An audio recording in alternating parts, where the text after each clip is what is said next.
Thank you, AWA, for giving me this opportunity to talk about the Bose Radio, which now is 41 years old. Um, so, in order to understand the Bose Radio, you have to understand transmission line loudspeakers. And what are these? Actually, in Benjamin Olney at Stromberg Carlson in the 1930s invented the 145-L Labyrinth radio, which had 10 tubes, weighed 106 pounds. It had a large felt-line acoustic transmission line, a beautiful cabinet, and this was Olney's patent here. Now, several transmission line loudspeakers based on Olney's concept until 1960s uh, were designed, and I talk a great deal about them in the AWA review in 2023, of which I have shared the URL here. Anybody can get to it. Now, the Bose radio was introduced as big sound in a little box, and it had much lower distortion than many of the radios at that time. So, this is an excerpt from Dr. Bose's patent. Actually, I worked for Dr. Bose in 1984, and I had several discussions with him. So here he says reference is made to the Olney US patent disclosing a labyrinth loudspeaker design using an acoustic transmission line to eliminate cavity resonance, extend low frequency response, and increase acoustic damping in cabinet type loudspeakers. This inventor taught tightly coupling the back of the loudspeaker cone to the end of a conduit lined with sound absorbing material and open at the far end. Actually, the far end was at the bottom of the loudspeaker. The patent discloses folding the conduit within the cabinet. And for more detailed discussion, basically he referred to, Lett's thesis. And if you look at the review that I wrote, it encompasses most of that has been written in that thesis. So this was the genesis in Rochester, New York. This is the Stromberg Carlson building that built radios and telephone lines. It was actually called the C building. And when I first came to Rochester to work at Kodak, this building was still around and leased to Kodak. And I spent a couple of years at the far end of this building. Of course, it didn't look anything like it looked in 29 with all those Model Ts in front of it. So if you look at the evolution of transmission line systems, the Stromberg Carlson L145 was actually commercialized in 1937. And this is basically one of their ads. Sorry, it's an eye chart. And the Bose AWMS, which is the acoustic wave music system, came about in 1984. This was the Bose system, which had two ports in terms of the transmission line, and we are going to talk about it in this talk. So this is one of the ads for the Labyrinth radio in Collier's in 1936. And this is another ad in Australia because this radio was quite popular and it was sold throughout the world. And this is a concept of all these labyrinth. This is the front of the speaker driver. It goes into atmospheric pressure. And this is the rear end of the speaker driver. And that goes off into this labyrinth. and after a circuitous route comes out at the bottom of the radio. And this actually inverts the phase of the speaker driver by 180 degrees. And this is a concept of the felt lining that actually absorbs the higher frequencies and some of the lower frequencies. This is restored L145 that I stole from one of the museums, images in one of the museums. I didn't steal the radio.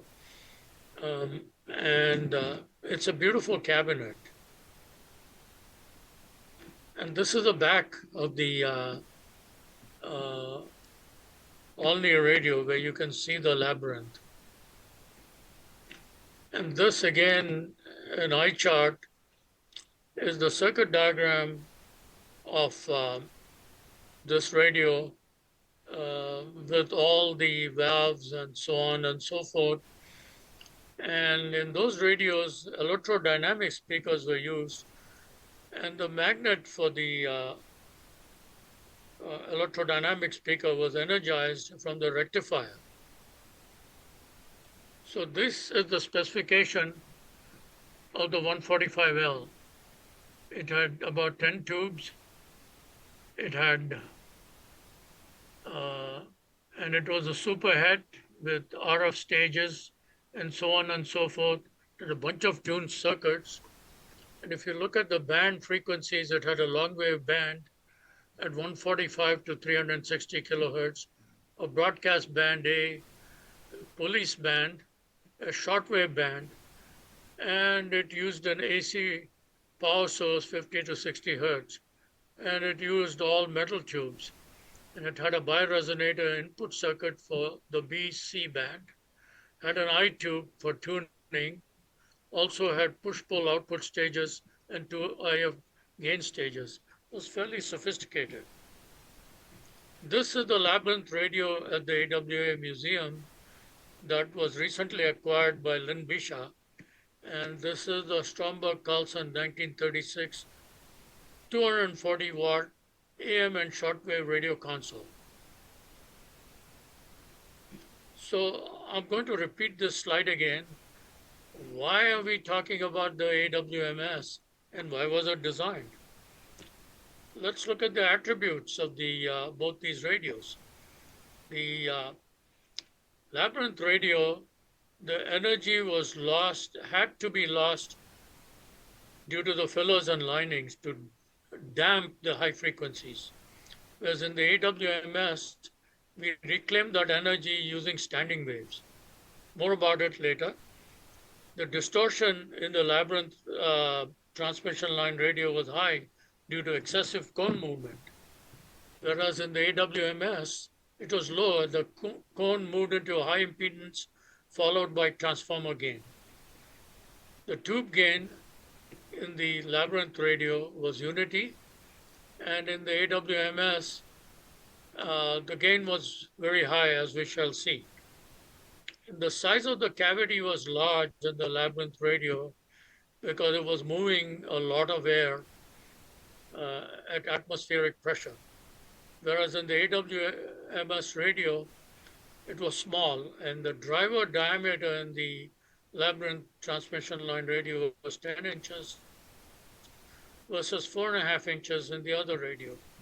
And of course, the filler stability was variable because of the environment and age, but in future transmission line radios, people used plastic fillers and so on and so forth that were more stable with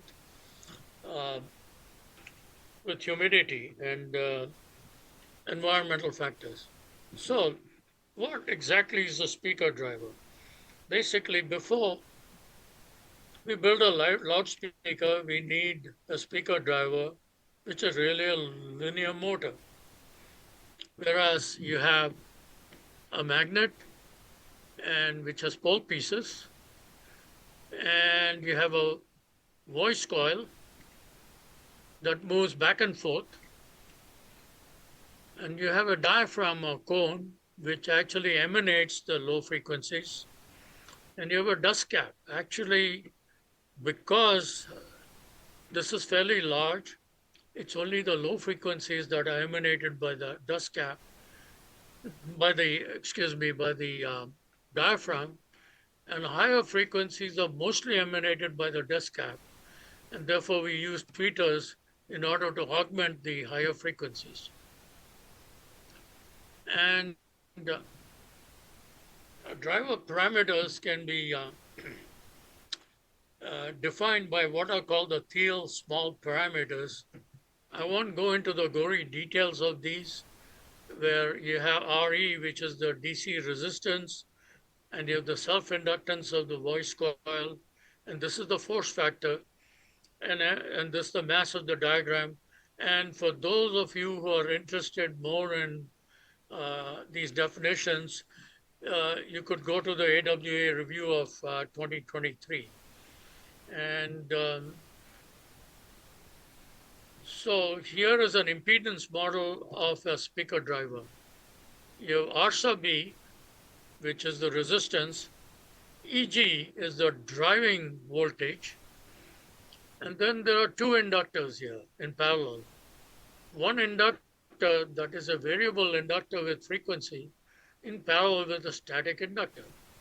And this variable inductor comes about because the cone in some of the modern speakers moves in and out of the magnetic field, and therefore is not completely, the voice coil, moves in and out of the magnetic field and is not completely enveloped by the field.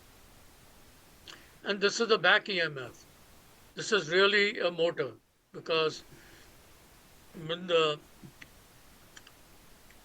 back EMF is equal to this voltage at this point, E sub G, basically we have a condition where, similar to a motor, the speaker is in motion.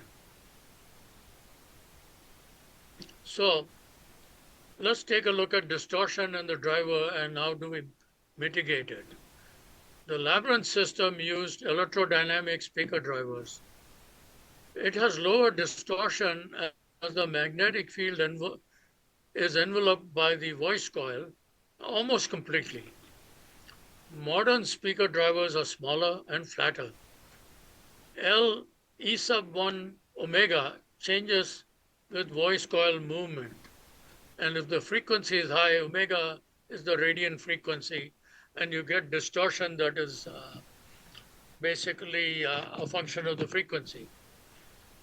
What the Bose system does is operates with the driver at a higher pressure and lower flow right at the driver. And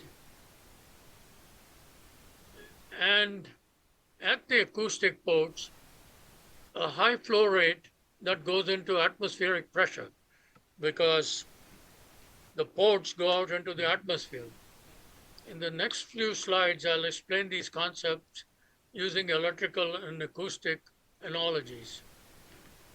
Now, when you look at mechanical elements and their analogs to electrical circuits, you take a look at this A, which is the mass, M sub M, is analogous to inductance. Compliance, which is the inductor here, is analogous to capacitance. Actually, I show it as an inductor, but basically it's a spring. Don't read it as an inductor. And then C is basically analogous to electrical resistance. You see a little bit of a dashpot here. And however, some other authors use mobility models where A is analogous to compliance, and B, which actually is drawn as an inductor and not a spring, is analogous to inductance, and C is, of course, the electrical resistance. Both these models are equivalent using the principle of electrical duality. Now let's take a speaker with an infinite baffle. The front of the driver goes into an acoustic impedance Z sub AL, and the back goes into acoustic impedance Z sub AL. But these move in opposite directions. When the front has positive pressure, the rear of the driver has negative pressure and negative flow. So a speaker driver with a baffle is an acoustic dipole at low frequencies for those of you who are used to dipoles.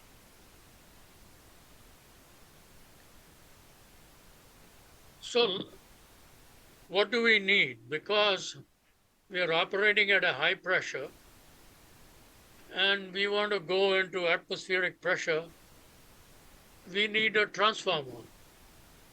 We have an acoustic transformer, which I will define what it is later. Conceptually, it takes pressure 1, flow 1, and transforms it to atmospheric pressure and flow 2. Because pressure 1 is greater than atmosphere, if you neglect on losses, U sub 2 is greater than U sub 1. And U sub 1 is small because that is right at the driver, and U sub 2 is going into atmosphere.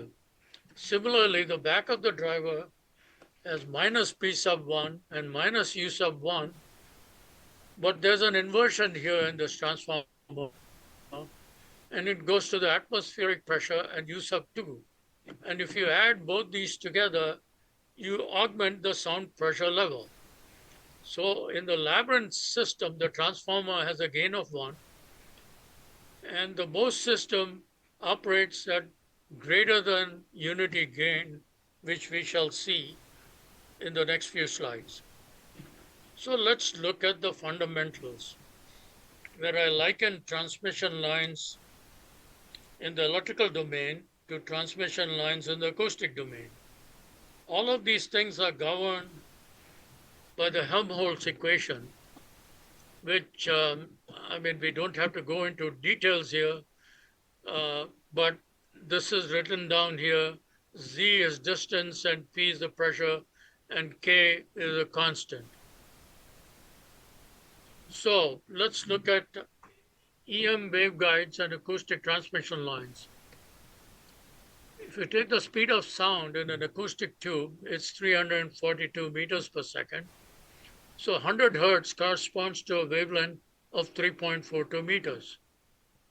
Speed of an EM wave in a waveguide is 300,000 kilometers a second. Therefore, 3.42 meters is traversed in 11.4 nanoseconds, which corresponds to a frequency of 87 megahertz. We can therefore use analogs from transmission line theory to understand acoustic waveguides. Actually, those of you who are familiar with microwaves will see these analogs as I go along, very clearly. So radiation in an acoustic system occurs into atmospheric pressure versus radiation in EM waves occurs into a radiation resistance. That's the 50 ohms we all talk about at the output of antennas. So this is a lump model of a lossy electrical transmission line. It's got many factors, and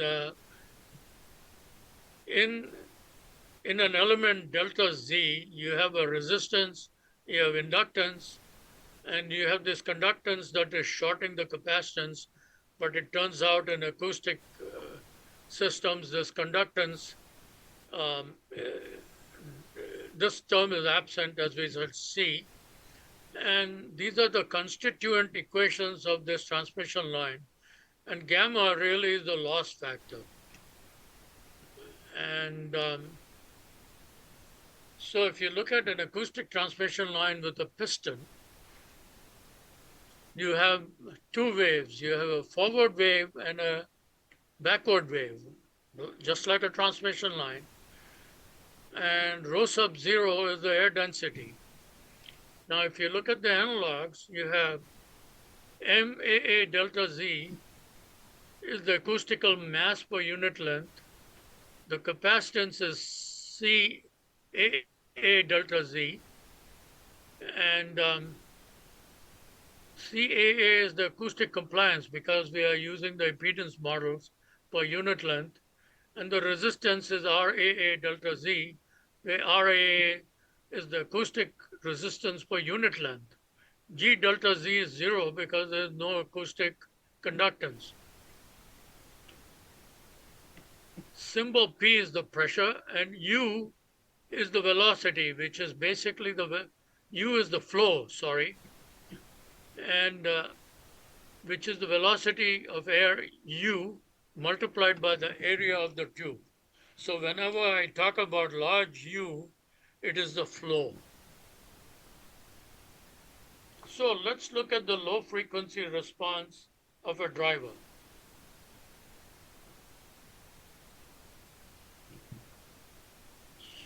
We have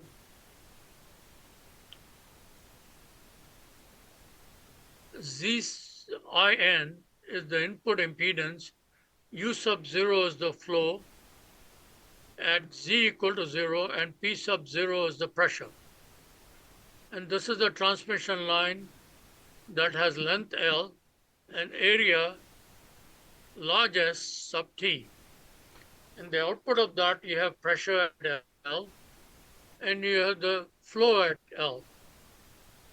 And this inductor here behaves as a short circuit because at low frequencies, inductors have very low impedance. So this simulates the atmosphere. Okay, now let's look at a normalized short circuit transmission line, from the output ports. Okay, this is the view from the output ports. Here, at the output port, at this particular point, the normalized pressure is almost 0.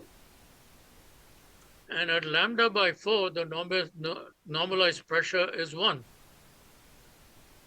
And then, if you look at the volume velocity, it's high, as we talked about at the output port. And it's fairly low at lambda over 4 because we have a high pressure with low flow. And this is the normalized impedance, Z sub n, which tells you what the impedance is. So the power output of a speaker is the power at the driver minus the losses, essentially friction losses in the tube, and basically in the case of the Olney system, you have the felt losses. So essentially, power at the driver could be represented as alpha, which alpha is less than 1, multiply the pressure, and multiplied by the displacement of the driver. So let's look at the labyrinth as a transmission line. Now the rear of the driver is at lambda over 2 compared to the front of the driver. And at this point, you have high flow rates in both places. Okay, but you have a gain of +1 at the front of the driver and a gain of -1 the rear of the driver. So the driver sees a low impedance in the front and back. Volume velocity is high and the pressure is low, both at the front and back of the driver, to generate a sufficient sound pressure level at the output, front and bottom. This was from one of Olney's papers, and I copied it here. This gives you the frequency response with and without the labyrinth. And if you notice, in those days, people used frequency in cycles per second and not hertz as we use today. Now let's look at the Bose system as a transmission line. So I drew this a little more completely, where this point here is the driver position. And this solid line is the pressure at the front of the driver. And this dotted line is the pressure at the back of the driver, because these are opposite in phase. So if you look at this carefully, you notice that the rear port, in order to get the flow that we wanted in the same direction going out into the atmosphere, the rear port has to be placed at this point, and this is high flow. The front port has to be placed at this point, which is actually the front port. Now, when you look at this, the rear port is 3 lambda over 4 compared to lambda over 4 at the front port. So basically, this is the basis of the Bose system, by placing the um, driver somewhere asymmetrically in the middle of the tube, rather than placing it at one end like Olney's system. So you have a 180-degree phase change between front and back of the driver, and you have very high velocity gain due to standing waves. So the driver sees a high impedance in front and back. And why is that important? Because it doesn't move much, and therefore the voice coil doesn't get out of the magnetic field not much, and you get less than 1% distortion. And I'm repeating this particular table which I started with, and you can see what I claimed at the beginning of these descriptions, where you have the AWMS reclaims the energy using standing waves, and there's a smaller driver, and it has a very large flow gain. See, the other attributes of the Bose system is equalization is the key to system response. Because if you have enough dynamic range in the amplifiers, and you can eat some of it in equalization, and the quarter wave waveguide is the key to higher gain and lower distortion. But now, where do we place the two woofer ports? The distance between the two woofer ports is 1/8 the length of the larger waveguide to manage nulls, when the sum is summed in both ports. And there is a nasty high frequency around 40 hertz. This system was tuned for 50 hertz. And so what did we do there? We used a notch filter before the power amplifier to actually null that notch into, as well as frequencies below 40 hertz before the power amplifier. So this is the response of the Bose acoustic wave music system. This is the low frequency response, and you'll see it starts around 50 hertz, and then there's a crossover frequency of 200 hertz, and this is the tweeter response. So let's look at the specifications of the AWMS, which actually was larger than what became the Bose Radio, but this was what was introduced in 1984. And at that time, I was an engineering manager in the group that introduced it. A lot of work was done on this system way before I came to Bose. So if you look at it, it's 18 inches wide by 10.5 inches high, and 7.5 inches deep. It weighed 15 pounds. It had a one 4.5-inch driver, two 3-inch tweeters with a crossover at 500 hertz. And this I'm showing actually the CD player was used later in the AWMS. The original AWMS had a cassette deck on top. So that tended to be a pain. And so it was replaced with a CD player. So it included FM stereo, memory, AM, FM indicators, backlighting, and was operational only when AC powered, even though somebody built a battery pack for that, which was unwieldy. So these are the performance specifications for those who want to know what the woofer was. It was a 20 watt, 0.6 ohm resistive load.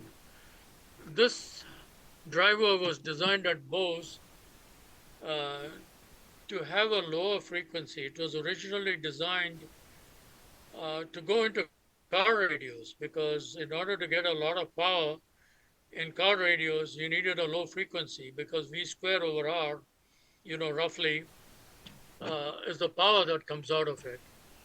And it had 4 ohm, 4.2 watt tweeters. And both of these things had a total harmonic distortion of less than 1%. And this is a block diagram. Sorry, it's an eye chart. And you can actually see it in detail in the review that I wrote in 2023, if you're interested. And today's Bose, today's Bose radio, the AWMS evolved to a Bose system that weighed 8.7 pounds. And the story behind this was very interesting. When I worked at Bose, people likened the original AWMS to the Watergate complex. And that really upset Dr. Bose. He actually forbade employees in the company from calling it the Watergate complex. So, of course, he was the big boss, so we listened. And so this is the new design that was designed in Italy. And this is a sleeker radio that some of you are familiar with. Today, this radio is not manufactured, unfortunately, because modern day systems use a lot of sound bars and separate woofers. And I've come to the end of the talk. These are the two inventors, Bill Short, who did his bachelor's, master's, and doctorate under Dr. Bose, who taught at MIT. And Dr. Bose was born in Philadelphia in 1929, and he died in Wayland, Massachusetts in 2013. And I learned a lot about the system by conversations with both Bill Short and Dr. Bose.